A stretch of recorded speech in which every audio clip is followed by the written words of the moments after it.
Hello and welcome to the Dune Minute Podcast, your place to dive deep, minute by minute, into the cinematic adaptation of Frank Herbert's world of Dune. I'm one of your hosts, John. And I am Zach. And we are back. It's just the two of us this week. Oh, 2 is the loneliest number, according to that song. We are back talking more about Dune Part 2. We're here, man. We are. We have, coming off the high of last week. Yeah.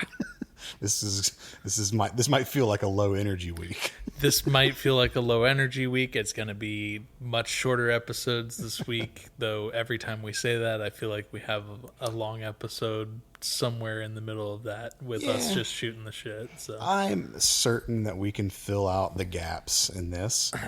This is, of course, a week full of fighting. It's a choreography week. It is, yes. We get to see Roger Wan in his glory this week. Yeah. And all of our Landville standing that we've done over the past year. Get it all out because it's over this week. This is it. This is where it is. Yeah. It's where it ends. But before that, man, how are you doing?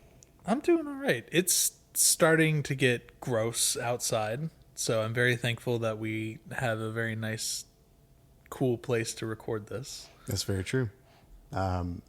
Early listeners of the Dune Minute will remember that we used to record in my living room instead of your living room. Yes. And my air conditioning system is not nearly as quiet as yours. Yours is very loud.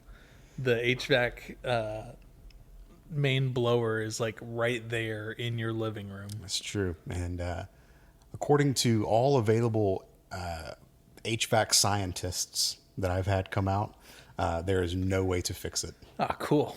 Yeah. Which is wonderful for me. Unless you're spending like a lot of money to just replace the whole fucking thing, probably. Yeah. I mean, it's a condo complex, so it's like space is super limited there. I have lightly floated the idea of maybe moving that whole unit up into the attic because I live on the top floor. I have attic access. Sure. And that would cut down on the noise drastically. Mm-hmm. I just don't know if my HOA will allow me to do that. Those damn HOAs. I know, man. Listen, they're good sometimes, like when they're doing things like maintaining the pool and the gym and the landscaping and everything, but that's about where it ends. Well, we're not here to talk about HOAs any more than we have to. We are here to talk about minute 75 through 76 of Dune Part 2. And we left off with D's last week, beginning with a shrug. Yes. And we're continuing with the rest of this very wide, very large Vladimir Jabba the Hutt style kind of. Very cheeky. He's a very cheeky shrug. Yeah. He's got some sass, you know. Well, I mean, he is pretty fucking gay, so. Canonically, yes. Yeah. You know, we see the Baron in a lot of very serious moments. Yeah. When he's telling Raban to squeeze or feel the pressure on his neck or whatever that line is. When he's killing other dukes and things like that. This is one of the few points of levity, I think, that we've seen out of the Baron. I think this is about as much excitement and fun that the Baron likes to show on his face. Right. We'll get a lot of... Which is mostly just a shit-eating smirk. So... We get this cheeky grin, we get this arm motion, and Fade turns around back. Well, don't forget the hookah in hand as well. That's true. He has his hookah in hand. I have that later in my notes. He's been hanging out in a lot of Atlanta clubs.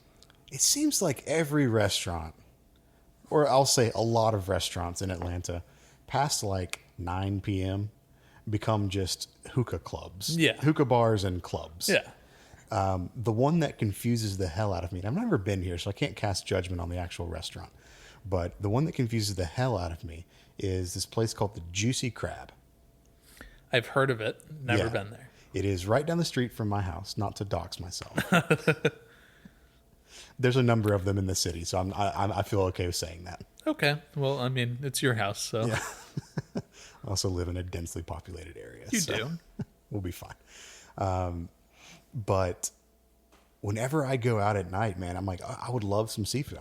I enjoy a good crab leg, but I don't know if I want to go there. I don't. Is it going to be a club or is it going to be a restaurant? I'm cool with either. I just want to know what I'm getting into. Yeah. There are there's like a pizza place that you drive by whenever you come here to my house to record. Pizza place. And it becomes a hookah lounge at night. And then there's another lounge, like sports bar thing right next to it that also becomes a different hookah lounge at night. So like, hell yeah. Thursday, Friday, Saturday, Sunday nights, that whole place is just a complete shit show. Hell yeah, dude. Hey, they found a business venture. It works, I guess. I can't knock them for that. I mean, look, if Vladimir likes it, why shouldn't everyone? Yeah. And truth be told, I do enjoy going to a hookah lounge. I just want to know what I'm getting into. Yeah. So he's got his hookah, and we will be seeing him hit that, puff on it. I don't know what you call the hit that shit. The act of smoking hookah. He'll be doing that throughout the week. Yeah. So down in the arena, Fade turns and he starts walking back to the center of this triangle-shaped arena. Yep. The rounded triangle. Yeah. And I almost fast-forwarded through this part. It's because it's... Well, no, it's not because it's boring. It's because those goddamn trumpets. That... I don't know if I've ever expressed this on the show. I know I've expressed this to you personally, but... Yeah, and I take great offense as a brass player. Trumpet is my least favorite instrument. If you can play it well, it's wonderful. But I feel like the divide between playing it well and playing it really shitty is... It's a very thin line. Yeah. Yes. And a shitty trumpet is the worst thing on earth to my ears. To my ears. It is a very piercing sound. I was down visiting my parents last year about this time, and I was helping them get ready for a move and everything, and we found some old home videos and stuff of middle school concerts that I had. Mm-hmm.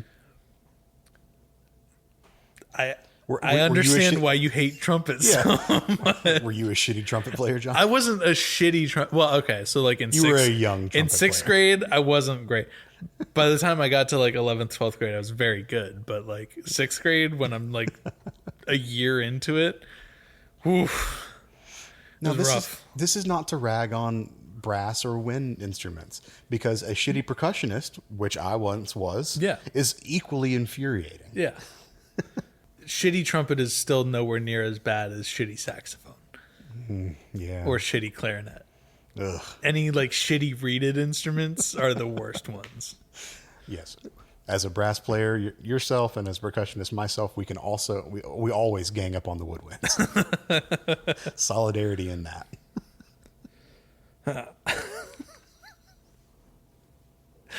I'm just thinking about like a fourth grade recorders ensemble just being as shitty as it possibly can be. Jesus Christ, that is the worst. That would be my actual hell, is having to listen to fucking Did you have to, grade you had to do that, right? Oh, yeah. Yeah, okay. Same here. Fucking everyone playing hot cross buns out of time. Yeah. Super fucking loud. And that's the recorder is one of those instruments where it actually matters about your intonation. Yeah. Oh, so even I don't know about have your fingers over the holes correctly. If you're not blowing hard enough, it's going to sound like the pitch is going to like warble. Yep. I don't know if about you, but I remember our 4th and 5th grade music class. We used to do our concerts in the gym. So the echoiest room in all of the fucking school. Great acoustics in the gym. Yeah. Plus recorders. Like, holy shit, dude. Yeah, well, that is exactly what these trumpets or horns or whatever they are. That's exactly what they sound like to me. They were grating on my ears, and I almost just fast forwarded through this part. But this was not a part of the minute that you went back and watched. No, absolutely not. All right. But it's fanfare. Sure. It is fanfare as Fade is walking out to the middle of the arena. And we get to see some interesting characters in the background. Some sneaky little guys. Yeah. They're some hammerhead hatted folks, I guess. The official name, I found two names for these folks in the background here. I guess the more official name is the Picadors. That is what Art and Soul calls them. Yep. So the Picadors, the book and the Dune Works calls them the Barb Men. Okay. I mean, it works. It's a very functional title. Sure. Picador's got a little more pizzazz to it. European flair. A little more spice. Yeah, there you Not go. just salt. So, I want to talk just a A smidge. dash of cayenne, if you will. I want to talk just a smidge about the Picadors. As soon as I can find. Well, while you're looking for that, I have some notes from Art and Soul about the Picadors. Okay. Not a lot. Most of this section is just all about some of the choreography that we'll talk about later on in the week, and pictures of the Picadors and their hooks and everything. But Art and Soul did make a note to say that the Picador helmets that they're all wearing here went through several iterations of design and everything, because they wanted them to be very off-putting and very weird, and Achieved. yeah, and make it off-putting and weird, but also very simple. So unfortunately there's no representation of what some of the earlier designs were. But that downward, curved set of horns and everything off on the side, Yeah. to make the head super wide, but then also have the completely blacked out face, so you can't even see where they're looking and everything. Right.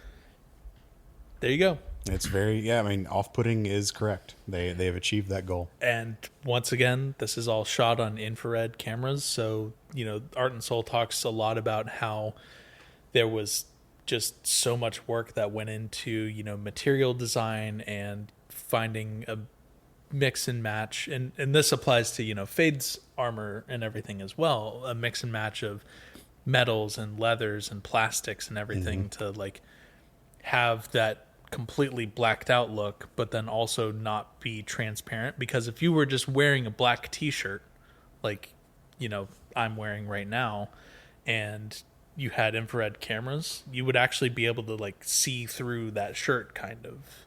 Gross. Not fully. I don't want that. Gross. Gross. No, but there's parts of t-shirts or whatever that are Sure. more dense, or how you have a shirt for a really long time and the area around the armpits and stuff wears out because you're moving your arms a lot, and the fabric rubs against each other. So they needed to make sure that it was. That's why I never move my arms when I walk. I don't know if you ever noticed that. Yeah, you just walk with your arms perfectly straight at your side. I don't want to wear out my shirts. Yeah, that's fair. But no, they talk about how all of the clothing had to be especially thick to prevent any of that kind of Interesting. bleed from skin tones underneath the outfits. So Things you never think about on a day-to-day basis. Yeah. That's really cool. I'm glad they did it. attention to detail. Yep. Now, while we're talking about attention to detail, I want to talk about a lack of attention to detail. Can I do my spiel on what the Barb Men sorry, are I forgot first? that you were finding your notes while I was ranting. So the Barb Men, or the Picadors, as they're called in the movie, they are the guards of the gladiatorial arena on Gady Prime. And they have these long sticks with barbs at the end of it, hence the name. And they're used to keep the gladiators at bay. Now, most of the time, as we'll see here in just a second, or we've already seen, I guess, the gladiators are drugged, so the fights are rigged from the beginning. Well, I mean, we can't have a fair fight. No, absolutely not. And if the gladiators start to maybe get the upper hand, or they're trying to escape or whatever, they're going to use these barbs to subdue them. And there's a little bit more to their function, which we'll get into later in the week. I don't want to give everything, but they are basically the guards to make sure that the fight is progressing as it should be. Okay. in the arena. They are the heavily weighted towards the Harkonnen fighter referee that is there to make sure that things go as planned. Right, exactly. Got it. While we're talking about their, barbed sticks and everything, Heart and Soul refers to them as Banderias, which are the same. It's the same name as the barbed stick that bullfighters in Spain have. Side note: I think bullfighting is horrible and gross, but Agreed. yeah, it's torture. That's what it is. It's not a good call practice. it what it is. You say culture, I say torture. Not you. I was like, when did I ever say that? No, I agree No, with but you. no, but there are. Yeah, well, that's an age-old fight that we're not going to get into on this show. No. But I am firmly in your camp on it is a reprehensible practice. Yeah. It's gross. Don't do it. Like, fucking. Yeah. I also have opinions on rodeo as well. It's not as egregious, but it still is like. It's still not great. It's not good. You're putting these bulls under a lot of stress. Yes. My only counter to that, and I'm not advocating for it because I feel the same way you do. Yeah. It's a lot of fucking fun to go to one. They're fun to go to. Yeah. But you're absolutely right. It is not a good practice. I went to one big one in Montgomery, Alabama when I was a child. I remember having a blast at it. Sure. But I don't think the ASPCA would have enjoyed the practices that go on there. No. My mom is a 35 plus year, in veterinary medicine, person with her career. And whenever we would see bullfights on TV, she'd always root for the bull to just kick the shit out of people. Yeah. It was always a good time. What are your thoughts on the running of the bulls? I think that's a pretty fair playing field, honestly. Yeah, but the problem is that they still fucking torture the bulls at the end of it and everything. Okay. So, well, can't win. No. So we should stop. Yeah, just don't be a dick to animals. Yeah. It's not so hard. It's not hard. So, was that all that you had to say? Well, yeah, that was all that I had to say about the picadors and everything. Okay. But as I was going to say earlier, there's a lot of attention to detail in the design of the clothing and everything for this CG or for the infrared lighting. There's not a lot of attention to detail in the crowd, and I know we touched on this last week, but it's even more egregious in this week's minutes, I feel, because you can definitely see the sections where it's just copy pasted, repeating the patterns and everything, and the crowd looks very odd and off-putting because you have to generate 10,000 people in this audience, and some of them are way closer to the camera than you probably want them to be. Yeah. I'm gonna give a hint of beef. Okay. I think it's in tomorrow's episode. I want to spend some time talking about the crowd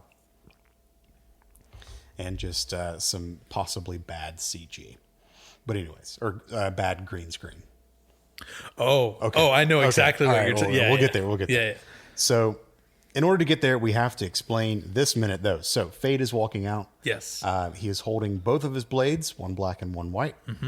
Historically, and this is not a storyline that we get in the movie, unfortunately, but historically, the white blade is poisoned. We did talk about this with these last week as well. But it was left out of the movie for whatever reason.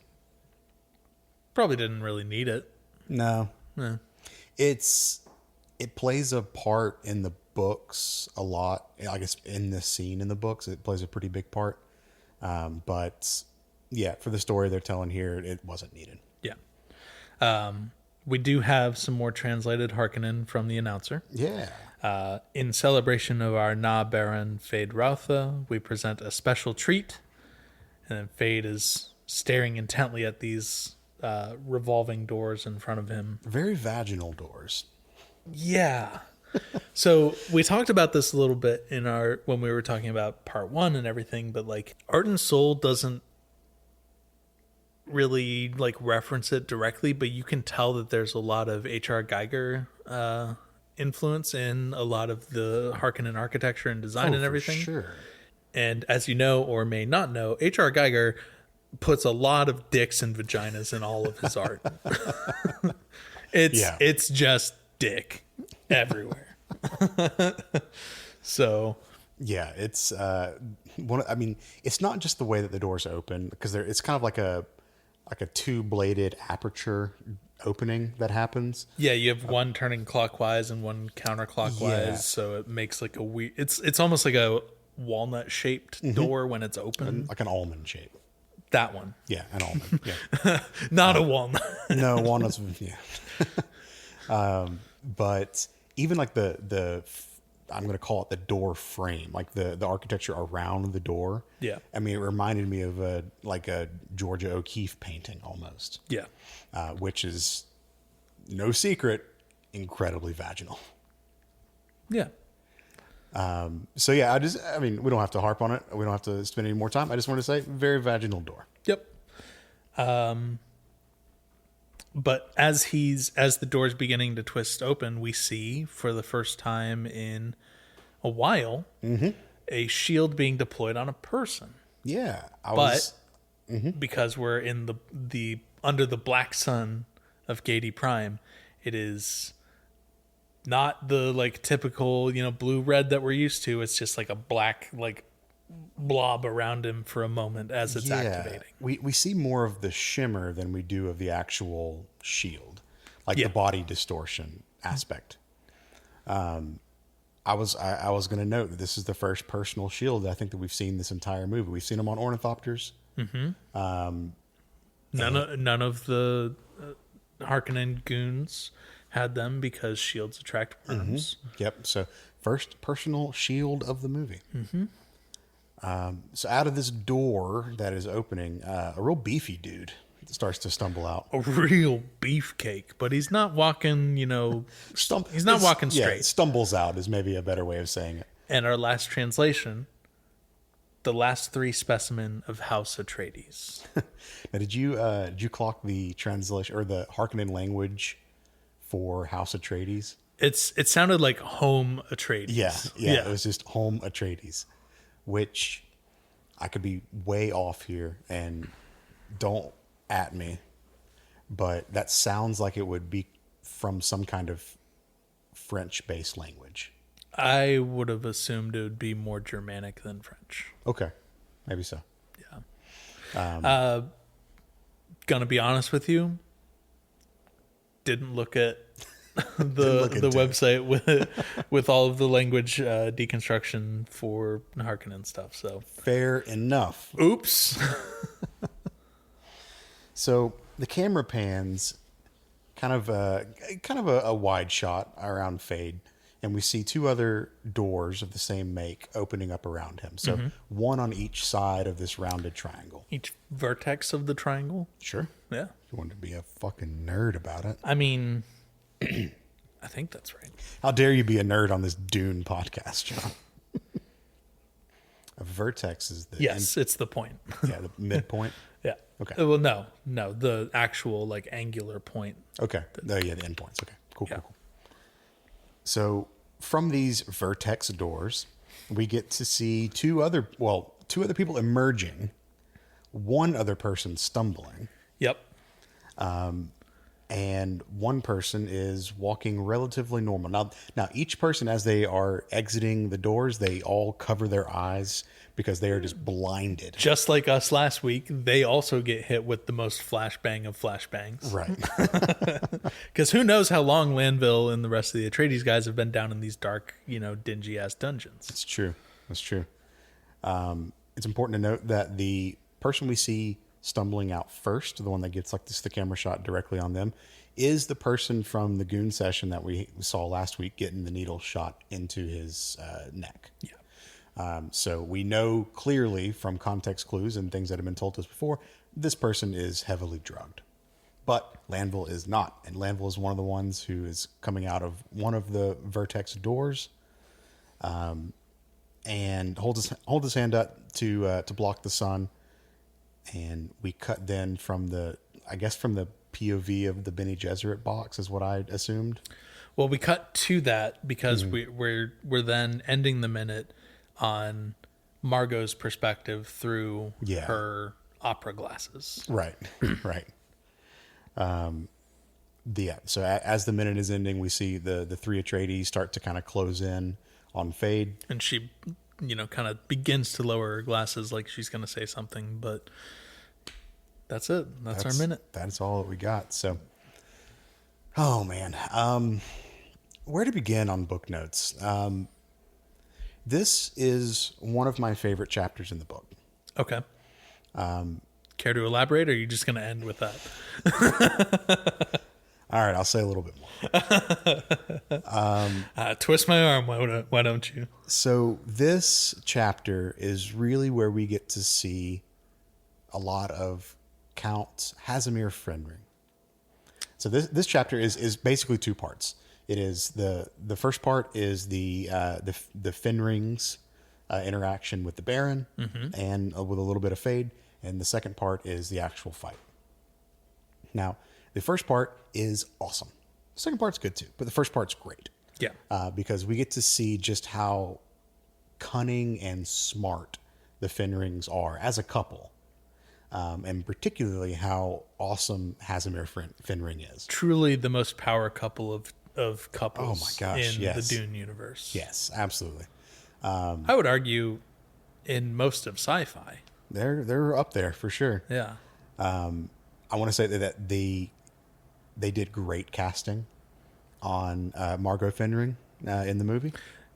And potentially fantastic casting on Casimir, but we'll never know. That's true. We won't. I'd like to just read a small passage from the book describing Lady Fenring here, Margot Fenring. Okay. Feyd-Rautha dipped his head with the required courtesy. He stared at Lady Fenring. She was golden-haired and willowy, her perfection of figure clothed in a flowering gown of icru. Don't know what that means. Simple fitness of form without ornament. Gray-green eyes stared back at him. She had that Bene Gesserit serene repose about her that the young man found subtly disturbing. Yeah, Léa Seydoux is like the perfect casting for that description. Holy shit. Yep. I mean, golden-haired, willowy. Yes, that is her to begin with. But the gray-green eyes. Just the aura that she gives off is perfect. Yeah. So wonderful, wonderful casting there.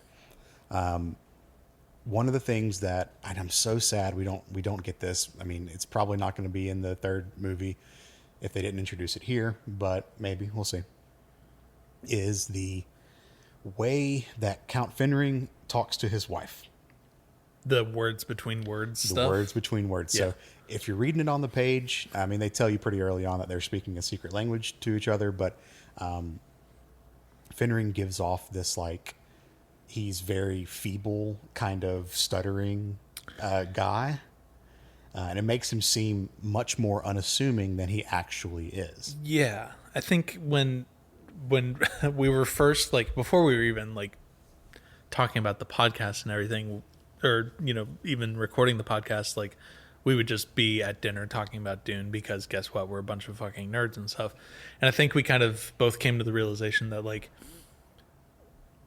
a good allegory in another, character that we've seen was the Grand Maester in A Song of Ice and Fire. Yeah. Where, like, he acts super feeble and slow and dumb and everything, but then, like, whenever you see him, like, kind of go off into his own, he, like, pauses for a moment and, like, stands up straight and, like, stretches his back out and, like, does, like, squats and stuff, and he's like up and doing his thing. Well, and that's exactly what happens in the first part of this book. Yeah. So Count Fenring and Lady Fenring are speaking to Fade. They meet Fade for the first time in person, and they have some conversation between them. I guess a couple of conversations between them, because one's outward and one's in code.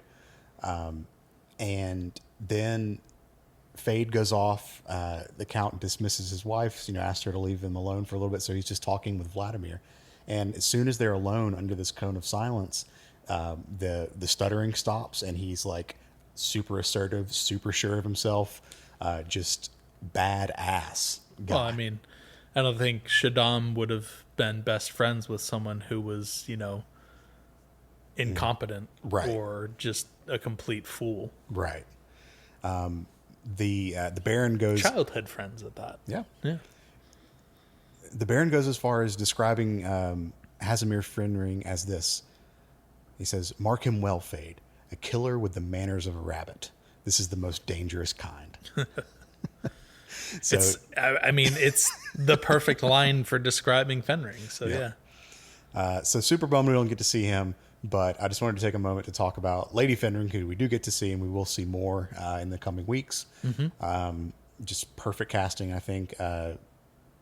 Leah Seydoux is perfect for this role. So I'll get to the fight as we get to it in the latter part of this chapter, but that's all that I had for today. Alrighty. Well, I don't have anything else, so I think now's a good time to wrap it. You can find the Dune Minute online in a couple different places. On Blue Sky, we are at duneminute.com, and you can email duneminute@gmail.com if you'd like to get in touch with us that way. We will be back with another episode tomorrow. We'll see you then. See ya.